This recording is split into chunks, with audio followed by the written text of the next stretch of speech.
real Islam yang harus kita percaya itu apa saja? Pasti Al-Quran satu.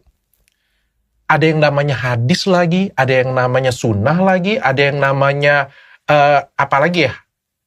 Kata kiai lagi. Yang mana sih yang harus kita dengerin dan harus kita pelajarin dengan benar-benar ini real Islam? Oke.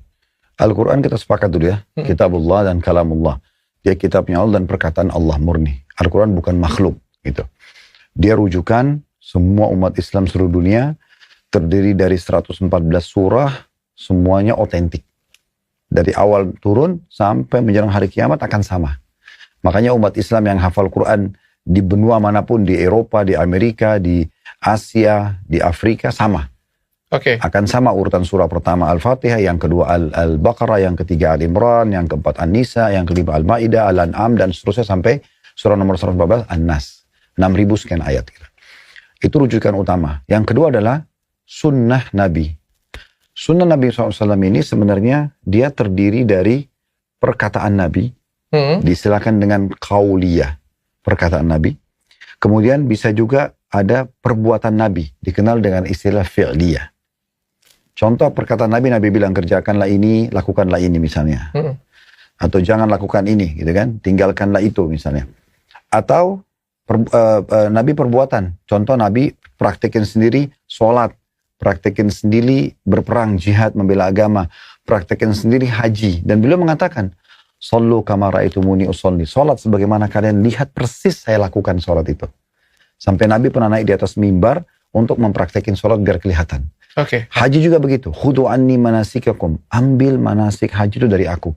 Sampai Nabi itu betul-betul mempraktikan, menunjukkan waktu di Mina tanggal 8 hari Tarwiyah itu apa saja yang dikerjakan. Sampai sahabat itu menukil Nabi pakai unta warna apa, jalan di mana, apa yang Nabi baca semua dinukil. Karena Nabi bilang ambil manasik ini dari aku. Peperangan juga begitu.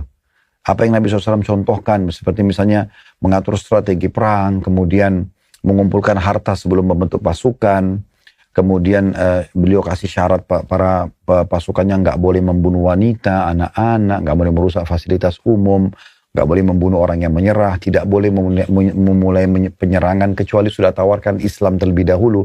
Banyak yang dicontohkan. Itu contoh. Kemudian yang ketiga, masih di sunnah Nabi ya, itu namanya takririyah, persetujuan Nabi. Jadi apa yang Nabi SAW lihat dari sikap dan perbuatan seorang sahabat, dan ternyata itu Nabi tidak tegur, Nabi diam aja, berarti persetujuan Nabi. Sebagai contoh misalnya, pernah ada sahabat namanya Khalid bin Walid radhiyallahu anhu, beliau makan biawak padang pasir. Ditangkap, terus dibakar, dihidangkan depan Nabi. Lalu beliau mengatakannya, Rasulullah silahkan. Nabi SAW diam, lalu beliau mengatakan, hadza laisa bi ardi qaumina. Ini bukan dikenal di wilayah kami. Tapi Nabi nggak larang Khalid bin Walid. Khalid bin Walid makan di depan Nabi. Ini berarti takririyah, setuju. Nabi setuju, nggak apa-apa. Nah, selama ada perkataan Nabi, perbuatan contoh Nabi dan persetujuan Nabi, berarti dia adalah sunnah Nabi.